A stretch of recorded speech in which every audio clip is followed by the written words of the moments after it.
Hello and welcome to The Top Step, an original podcast off the bats of Paul Fritschner, our resident Nationals fan, and me, your host, Steve Miller, resident Marlins expert.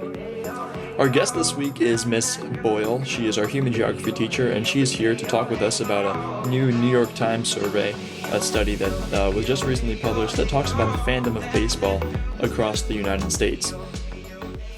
They looked at each zip code and county in the United States and measured the amount of Facebook likes that each team has in each county.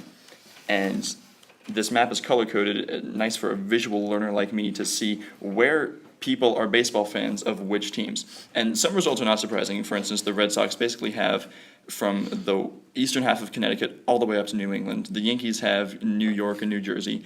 The Braves have the South, and the Dodgers have Southern California, I should say. But there are some surprises, so we're here to talk about that. What do you want to start with, Paul? I did want to start with the Red Sox and the Yankees because right. It was interesting reading the first article when they were talking about, I believe it was Hartford. Mm-hmm. Was it Hartford? It's Hartford. Because over the years they've been wondering, is Hartford, where's the border between the Red Sox and the Yankees? Where does the Yankees' serious New York fan base and where's the line that divides the New York fan base and the Boston fan base? And Hartford's been a town that's kind of been up in the air, as the article points out. And this study showed that it's a little pocket around Hartford that is still a Yankee fan, and that right next to Hartford is where the Yankees somewhat end, and the Red Sox take over as the dominant baseball team in the area. Yeah, and it's basically from Hartford and then all the way up. The Red Sox have New England, and I'm impressed because historically in America, people respond to winning, and the Red Sox, as you know, had a serious drought of World Series wins from 1918 to 2004. It was a long time. So I wonder if 10 years ago this map would have been different, if New England would have been more drawn towards Yankees fans because of the Yankees' success. The Yankees, of course, won more championships in baseball than any other franchise. But, of course, the Red Sox have then won 3 of the last 10 World Series. So I don't know if that's been a major factor or not. Another interesting thing is the Yankees have New York and the Mets really have no territory. Even, the hub of Queens, there's no zip code or county that this study looked at where the Mets have a majority of Facebook likes. So again, fans respond to winning. The Mets haven't won in a long time, and the Yankees have won more than anyone else. And it's really interesting seeing down, even by zip code here on this map, where you can see where exactly the Yankees fans are, and the whole area is all Yankees fans, and even like Steve said, around Citi Field, it's still Yankees fans, and I'm sure there's pockets here and there of loyal Mets fans, and if the Mets were successful, maybe if they ended up making a postseason run here in the next few years, as the Yankees maybe slide. Let's hope. Yeah, one can only hope. But while we're talking about the Yankees, if you do see this map, there are gray pockets throughout the country between the regions of teams, and all those gray pockets are areas of majority Yankees fans, and that's just, I guess, the American appeal to winning and the kind of the brand that is the Yankees. And it's almost the Yankees and Dodgers kind of have the East Coast West Coast rivalry going on, and the Dodgers basically own Southern California, and then in the West, the Dodgers tend to pop up. If you look closely at the map and zoom in on counties, you can see the percentages of teams, of like the top 3 teams in each county that have these Facebook likes, and the Dodgers tend to appear more as a minority team throughout the West, and the Yankees, of course, throughout the East. Well, one thing is, as people have referred to the Dallas Cowboys in the NFL as the America's team for football, Sure. When you walk down the street and you see Yankees hats all over the place, the Yankees tend to be that team where people can sort of default to a bandwagon. Right. They know they're going to win. They're so far ahead as far as World Series go. Their budget is so big that they can afford to spend money on players. Tanaka this season, they can spend money on players. People like to watch them because they see them win. They have loyal fans. People talk about the Yankees all the time. Everybody knows the Yankees. The Yankees are just you either love them or you hate them kind of team. And obviously, as this map points out, a lot more people love them than they hate them. Yeah. But it's just you see them walking down the street and you see Yankees hats all over, and people wonder, what's that hat? Well, maybe I'll start to like them. Immigrants from other countries maybe start to like baseball, and they want to see what teams are winning, and they see that the Yankees are a team that they can trust to consistently win. You'd wish the immigrants would be Marlins fans because they tend to come in that region. But we'll talk about them later, though. But Paul, you did mention the Cowboys being America's football team, and that kind of leads into our next topic. Is in the map of Texas, the Rangers own everything that's not Houston or a near suburb of Houston. The entire state of Texas basically is red, with the exception of that little pocket around Houston. Even San Antonio, Austin, Corpus Christi, cities that are relatively closer to Houston are full of Rangers fans. And this is interesting because a lot of times when there are two teams in a similar geographic region, the team that was there first tends to have more fans. Obviously, there are exceptions. But in this case, the Astros were there 10 years before the Rangers. The Astros started as the Colt 45s in 1962. The Rangers didn't move down. They actually were the Washington Senators. They didn't move to Texas until 1972. The Rangers have only been to 2 World Series, and that was both very recently, 2010, 2011. One strike away. And they were one strike away from winning in 2011. That was kind of sad. I was rooting for them in that World Series, by the way. The Astros, though, have only been to 1 World Series, and that was in 2005. They did not win that either. But considering neither of these teams have really had that much success, Paul, you pointed out another reason why the Rangers might be more popular than the Astros.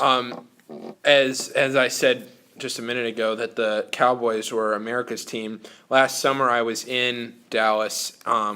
We took a road trip down there, and the Texas Rangers, the ballpark in Arlington, in fact, I don't think that's its name now. It's Globe Life Park in Arlington. It used to be the ballpark in Arlington.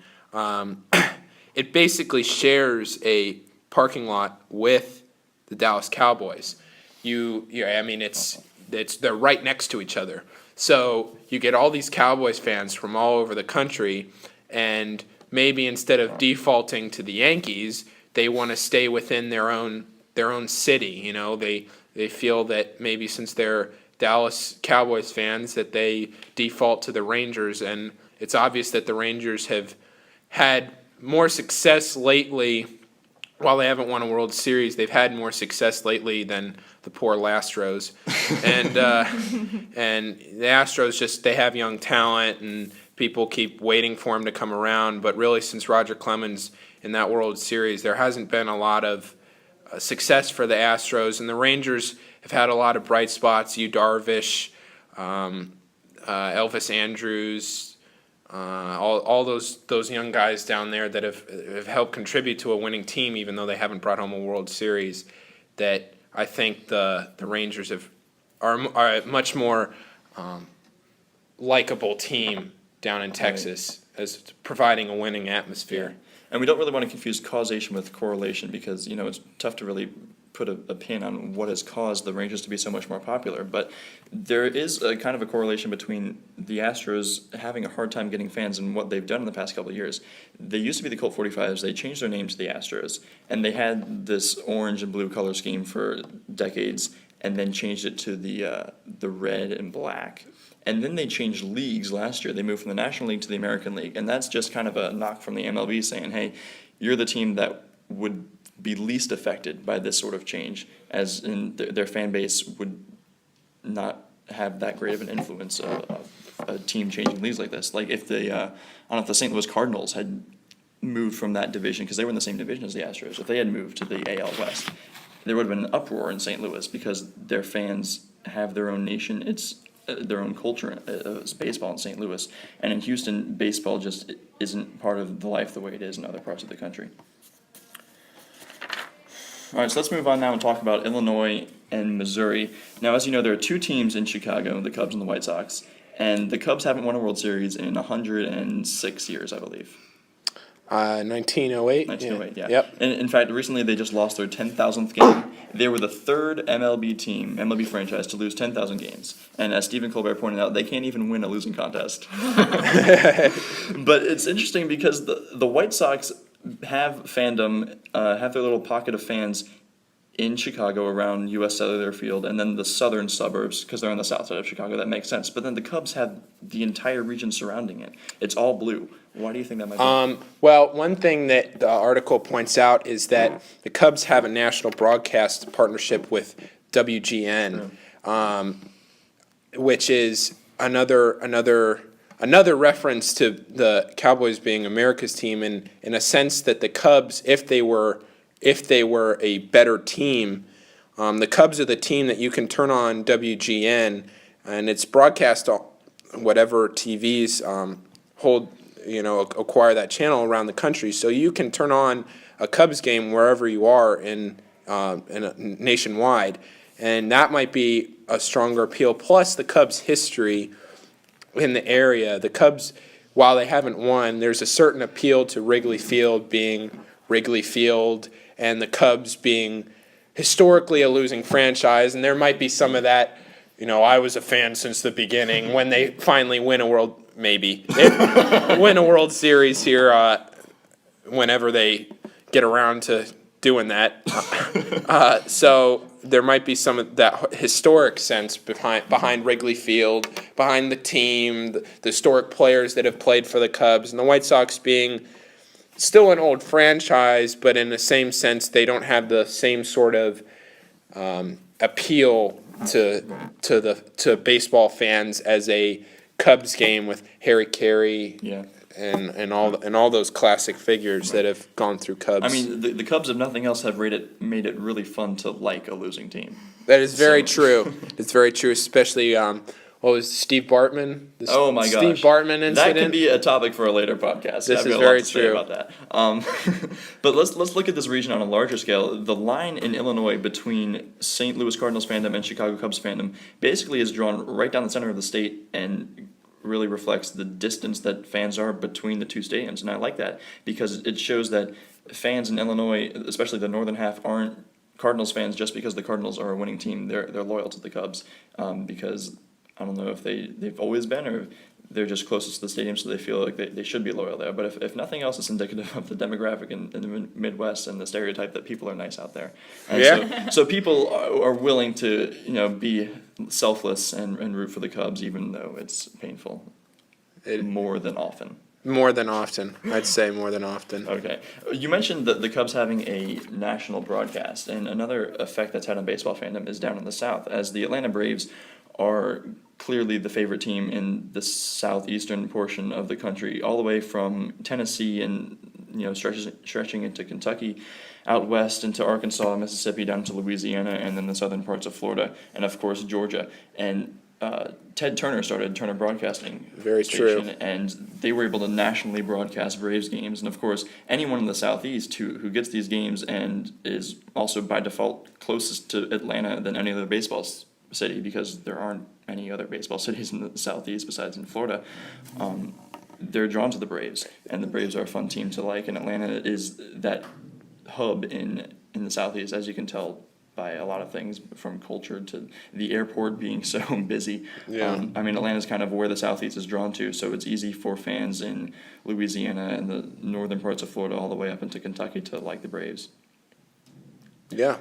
What I found interesting, though, is if you go farther north from, let's say, South Carolina, all the way from the southern parts of North Carolina into central and almost even northern Virginia, it's all Yankees fans. Which is very frustrating to me as a diehard not Yankees fan, Nationals fan. Oh, wow. That if you look at the map, there's one tiny little county, it looks like in western Virginia, that appears to be a Nationals. I looked at that, Paul. They're Red Sox. Are you kidding me?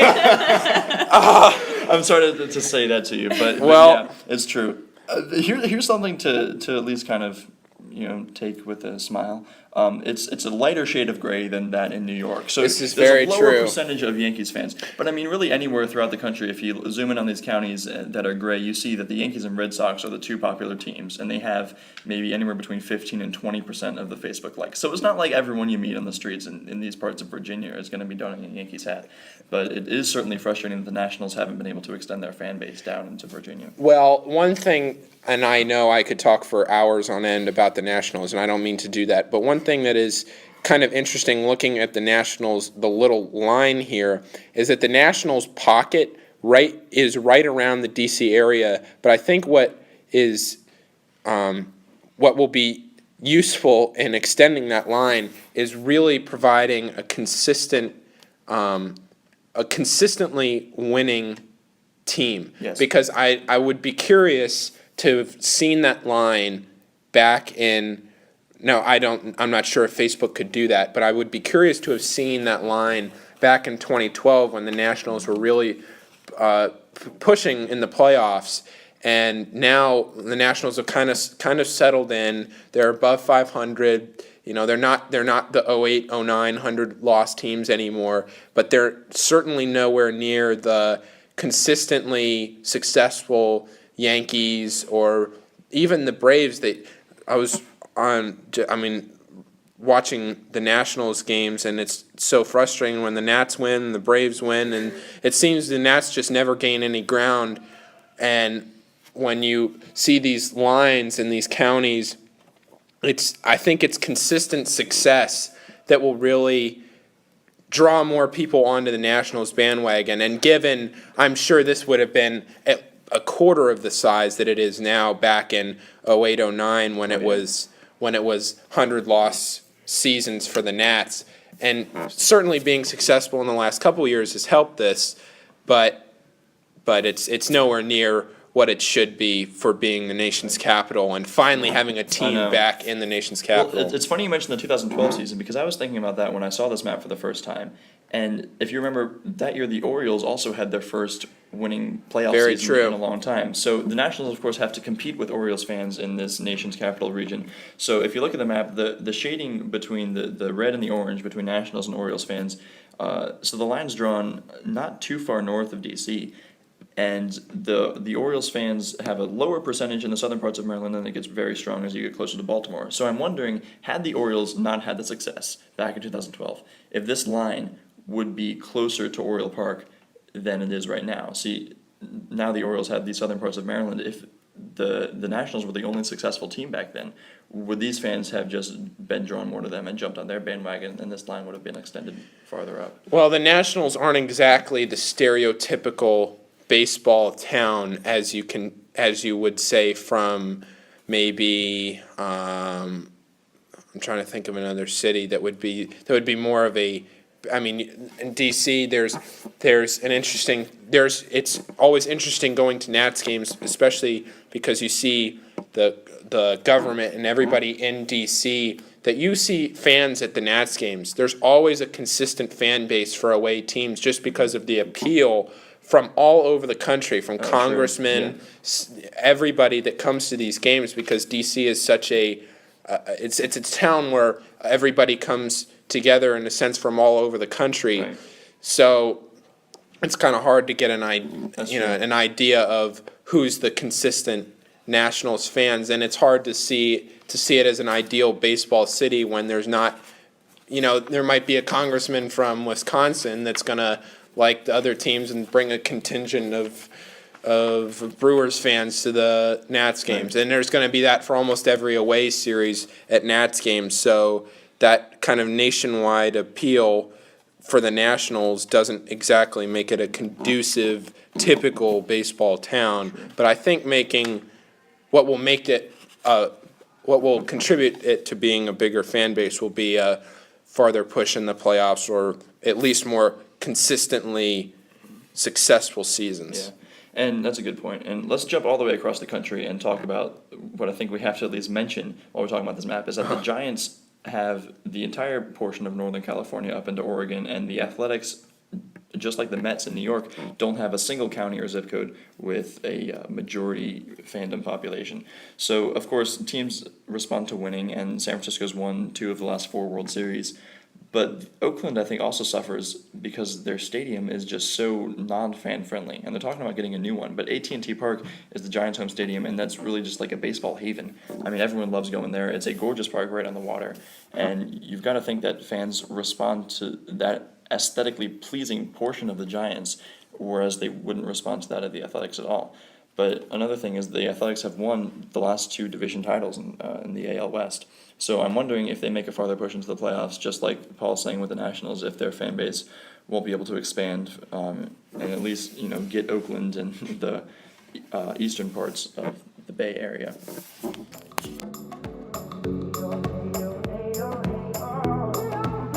All right, we're going to switch topics a little bit. We are sitting here with our human geography teacher, Miss Boyle, and she is loving this conversation right now about the human geography of baseball fans. And so what did you find most interesting about these maps? Well, first of all, I have to say that I'm from the great city of Pittsburgh, a city that is still trying to accustom itself to the fact that we are no longer the losingest team in all of sports history, which distinction we held before the Pirates started winning things last year.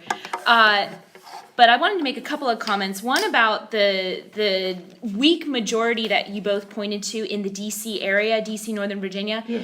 And we find that in any map that has to do with any cultural element in America, whether you're talking about language or clothing styles or political affiliations, the D.C., Northern Virginia area is very divided. It's very fragmented, and that's because of the reasons that you both pointed to. It's a very transient area. People tend to come for a year or two. Things empty out. The city empties out when the majority party switches in the government, things like that. So the trend that we're seeing in baseball is consistent across elements of pop culture. But one of the other elements of this map that I found to be very entertaining is some of the linguistic divisions that follow sports divisions. So where I'm from in Western Pennsylvania, we eat hoagies, and those are like the kind of sandwich that you might buy at a Subway, like a hoagie shop. But then towards the Atlantic Ocean, people tend to say hero sandwiches or even a sub sandwich. I know my friends from Philly say subs. And those linguistic lines actually line up with the baseball divisions of fandom. And so maybe that just points to what people are eating when they're at these ball games. Fascinating. Huh. Looking at the map now, yeah, and there's Mets territory. Yeah, well, look at that. So this portion of the map that talks about subs versus hoagies has drawn a line between Mets fans in the southern portions of New York City and New Jersey, or in the northern portions of New Jersey, versus the Phillies fans in the eastern parts of Pennsylvania and the western parts of New Jersey. And yeah, so if you do look at this map, the line between hoagies and subs does kind of follow the baseball fandom. So another point that I saw on the map, I was so curious because this map included Hawaii and Alaska, which are 2 incredibly isolated states, not near any baseball teams. And not like you could take a day trip and watch a Mariners game from Juneau, Alaska. But I was impressed though because Mariners fans dominate the southern portions of Alaska. If you zoom in from the zoomed out portion, it looks like the top of Alaska is red. I think those are Red Sox fans. But if you zoom in, you'll see a lot of counties where it's populated around Anchorage and around Juneau are full of Mariners fans. And even though they can't really get to Seattle for a day trip, I guess they're taking allegiance to the team that's geographically closest to them. And of course, you have your pockets of Red Sox and Yankees fans also in Alaska, as you do everywhere else in the country. And then, Well, just one thing I would say about that is the geographic influence is, it's obvious all around here. I mean, as soon as my whole family's from Cincinnati, and I was always a Reds fan before the Nationals came to Washington. But I mean, Right. as soon as the Nationals came to Washington, I was a Nats fan, even through 08, 09, just because they're the home team. Yeah. And even though, like you said, Steve, that the Mariners aren't exactly right there in Alaska, that it's a pretty hefty trip to get to Mariners Stadium, but it's still the geographic same. They can identify Right. with them That's being true. the closest team to them. yeah, but I mean, you'd think the trend would stay in Hawaii, and it kind of does. I thought Hawaiians would be Dodgers fans because they're the closest popular team, but they're actually more Giants fans than Dodgers fans. The Dodgers do have a minority and might be the second most popular team, but the most popular team in Hawaii turns out to be Giants. I just found that interesting. I don't know if Hawaiians identify with the culture of San Francisco more so than in Los Angeles, and I guess it would make sense because San Francisco is more of a localized city than is Los Angeles, which is definitely global. Yeah. So, I mean, that just might be another factor of it.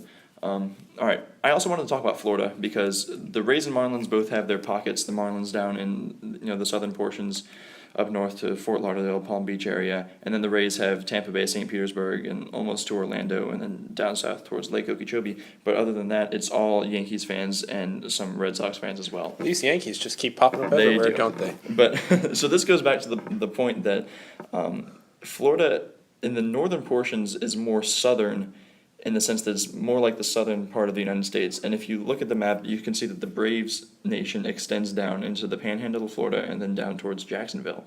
And then the rest of Florida, aside from where the Rays and Marlins have their own little havens, is all Yankees and Red Sox fans because the demographics down there is similar to that of the northeastern United States. And in fact, a lot of people move or at least travel frequently from the northeastern part of the country down into Florida. So it makes sense for Yankees and Red Sox fans to be down there. And another thing I thought might have appeared in Florida would be the influence of spring training teams on baseball fandom. But I zoomed into Orlando thinking the Braves would be popular in Orlando. It turns out they're not. It turns out that the Yankees are. That's very true. Yeah. I would not have thought of that. And the Yankees train in Tampa Bay, so it's not like fans in Orlando are flocking there to watch the Yankees every day. So that's why I thought, because the Braves train right in Disney World, so I thought there might be a pocket of Braves fans there, but as it turns out, there's not. And even the Red Sox fans in Florida are over by Daytona Beach and not in Fort Myers, where the Red Sox train. There are even Yankees fans down in Fort Myers. And that's the same thing you can see here at the Cactus League in Arizona. Holds the Diamondback fans, which is obvious. Arizona, Phoenix, all Diamondback fans out there, but still they, maybe there might be little groups here and there that would identify with the spring training team. I mean, I think I would, or what they may do, I'm not sure, I don't live around a spring training team, but they might be something like a casual fan, they might like the Diamondbacks, but if they're living across the street from the Reds spring training complex in Arizona, they might just pay attention to them, and if the Diamondbacks are out of the playoffs and the Reds are in, maybe they cheer for the Reds, but they're not the same loyal, passionate fans as they are for their hometown team. And that certainly makes sense. So I think we've exhausted much of this map, so let's move on to some headlines in baseball from this week. And while we were talking about the Diamondbacks, Paul, did you see an Arizona Diamondbacks fan caught 2 home runs in one game? I did see and that. He was not even sitting in home run territory. He was not. Those were quite the long... They were bombs. They were bombs. He was sitting, if you didn't see the highlight, he was sitting in left center field. Actually, I'll just call it center field because it was just the left of center. And he was sitting probably 10 or 20 feet above field level in a bar. And the first one pretty much came right to him. It was a Yasiel Puig home run, and he threw it back. And then a couple innings later, he got a Diamondbacks home run, and you think maybe it's just karma that he participated in that one little stroke of baseball fandom throwing back an opposing home run, because that'd be tough to do. I would probably not do that if I caught a home run. Especially if it was Puig. Especially if it was Puig, the Bay of Puigs. But oh my goodness. He's Cuban, right? I think so. Yeah. We hope so. He and Jose Fernandez are the 2 Cuban superstars, and Jose Abreu now coming up with the White Sox. Oh man, that's he a whole has nother been a can of stud. worms. Anyway, he got another home run a couple innings later and was able to keep that one because it was a Diamondbacks home run. At first, when I saw the headline, I thought for a second it might be Zach Campbell. Yeah. I thought for a second maybe he was roaming out the there, West. roaming Chase Field, Yeah. but And there's another guy, Tim Anderson, who does, or at least used to flock in the Orioles Stadium. He caught 3 home runs on 3 consecutive days, or one each day for 3 consecutive days. So I thought it might have been, I saw the highlight, but that sounds like something he would do. It's catch 2 in one game, and I know Zach has in the past, but this one, no, this guy's just chilling out in the bar, didn't even have a glove, caught 2 home runs in one game. What a luck. that was incredible. All right, another headline. I don't know if you saw this. A Texas Rangers boy fan I gave a did foul see ball that. to a girl. That guy was a bro. If you ever hear that, kudos to you, man. If you ever hear what I'm saying right now, you are the man. If you missed it, there was a foul ball in a Texas Rangers game that the third base coach picked up, tossed it to a little kid, looks maybe, 12, 13 years old, in the front row. Yeah. Turns around and gives it to a young woman considerably older than he is. Probably at least 18, our 19, age. probably Looked our our age. age. And so as it turned out, though, he did not give her the actual foul ball. He did not. He He was kudos to you, man. you are bro. Smart man. Yes. So he had a ball in his right hand and caught the foul ball, the game ball, with his glove. Turns around after a couple seconds and gives the ball he had in his hand already to the girl, keeping the game ball for himself and getting both the girl and the game ball in the process. I can't think of any better way to spend a baseball game. Actually, when I saw the highlight, I showed it to Andre Michel, our classmate, because that is a total Andre move. I saw that and I was like, because it took me a second reading it and I thought, this guy is going places in life. This guy he's going places. He sure is. Okay, we are pretty much running out of time, but Paul, when I mentioned the Cubs losing 10,000 games earlier in the broadcast, and I decided to look up the other two teams who have lost 10,000 games, and much to our delight, I am pleased to say that the Phillies are one of those teams. Oh, good. And the Phillies, as a matter of fact, are the only team established in the 19th century to have a losing record all time right now. There are 8 teams that were established back in the 1800s, and the Phillies are the only one to be sub 500. Are we supposed to be not show bias here? Because No, we're showing bias, Paul. I'm sorry, Phillies fans, if you're listening to this. No, I don't think they're going to care because they've also won a World Series recently, and neither the Marlins or Nationals can say that. This is true. Okay, and here's another thing I found interesting. In the same stats I was looking at, I sorted each team, I sorted the whole category by batting average. What franchise do you think has the highest batting average in the history of baseball? In the history of baseball. For their tenure. My first guess would be the Yankees. Of course. But I'm sure that's It's not right. The Yankees, though, have the highest winning percentage at .568. I'm sure that's not who it is because you wouldn't be I wouldn't asking ask you. me The if Yankees, it was by the the way, Yankees. have the third highest, or a tie for the third highest. They have a batting average of .267. Now, the team with the highest average is 9 points higher, .276. Let's see. I would have said the Yankees because of all their historic players that have Mickey Mantle and all them, but highest batting average of all time. Can I get a hint? Okay, here's Can I phone a friend? Well, Ms. Boyle already knows because we discussed it earlier. However, she wouldn't have gotten. So I this can't answer. phone a friend. Here's what you can do. I will tell you this. I think a player that might have contributed to this high batting average, although one player couldn't have brought up a team this high, is Larry Walker. The Rockies? The Colorado Rockies. Huh. They're only 21 years old, yet their batting average is .276 for their 21 years. And I looked at their winning percentage. It sort of seems their winning percentage. And they are 26th. They have a .473 winning percentage. So in this case, batting average and winning percentage don't really correlate. I did not sort by ERA, but I'm thinking that maybe the Rockies also give up a lot of runs. And Well, their altitude in their park. That's the thing. Yeah. That's what I came up with, is that they're a slugfest in Denver all the time because balls fly out of that stadium like crazy. And in fact, they have to keep balls in humidors or humidifiers. Humidators. Humidors? Humidors. Is that the right that's word? how you keep cigars. Yes, at the right humidors. temperature. They have humidors for baseballs, Nice. so that they don't dry out. Huh. Yeah, that's Wow. a fun fact for you. Fancy. There's your fun fact for the day. So I mean, that's the only reasonable explanation, because 9 points in this list is inordinately high to be leading over someone else, because the Red Sox, Yankees, Cardinals, and that's it, are then tied for second with .267. And then everyone else is 266, 65, 64, 63, 62, 61. So it's a gradual fall, and then you jump up 9 points to the Colorado Rockies. I just find that amazing. That sort of geographical, factor would contribute itself so much to a stat like batting average, because the Rockies have not been the winningest team by far. I'd be curious to know, since looking at altitude and looking at the park size, I'd be curious to look at home runs over the last, Right. what would it be, about 10 or 15 years. Yeah. The Cincinnati Reds, I know, had an amazing streak of about, I'm going to get it wrong, so I'm not even going to guess. But it was an incredible streak of how many games in a row there was a home run. Oh yeah, I remember that.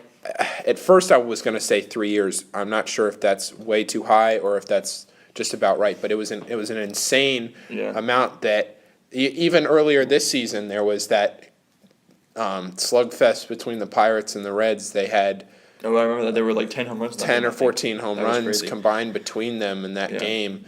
The Reds, it's just something about the Reds Stadium, the way it's built, and Well, this is Peters Park. It's pretty it's small. an incredible. It's an incredible ballpark to hit in. Yeah, I do remember one thing when the Yankees opened their new stadium in 2009. As you know, the Yankees' right field porch is extremely small, and the rest of their outfield's not that big either. And there were a bunch of home runs hit in the first couple of months there, and they were on pace, in fact, to break, or at least come close to the Rockies' record of home runs in a season. I think the Rockies had 190 something home runs. That's incredible. And the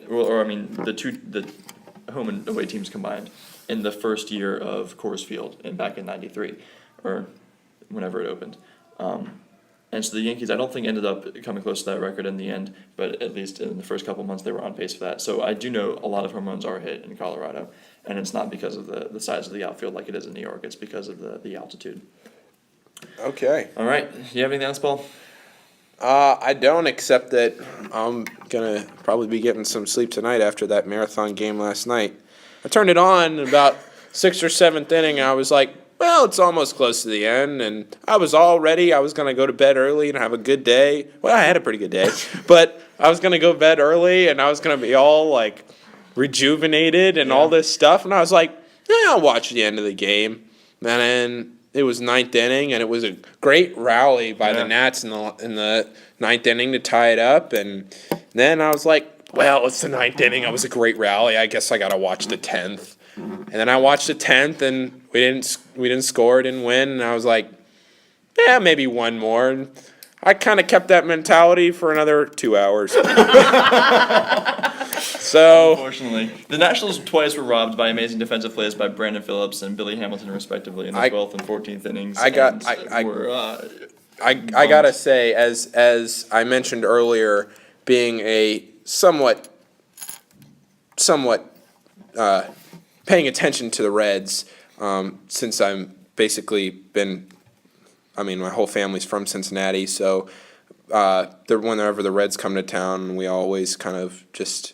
I definitely would like the Nationals to win, but seeing the Reds be successful is okay for me because the Reds have always been kind of a loyal team as another team besides the Nationals, and those plays by Brandon Phillips. I got to tell you, Brandon Phillips is one of my favorite players in baseball outside of the Nationals, and it's just been it was a great game last night. It was. Just too bad we couldn't That's a pull it shame. off in the end. All right, Miss Boyle, anything else? Let's go Bucks. Go Pirates. Oh, All I okay. have to Pittsburgh. say. Oh man, what a way to end it! I just want to say you can follow Paul Fritschner on Twitter at Paul Fritschner. I will write his name on my blog so you know how to spell that. Good Follow luck. me on Twitter at smillermarlins. Should be fairly easy. And of course, check out this map for yourself. Zoom in on your county, see what teams your neighbors are fans of. And for Paul 93 Fritschner, Miss Arthur Conan Boyle, I'm Steve Miller, and thanks for stopping by. And we'll see you next time on The Top Step.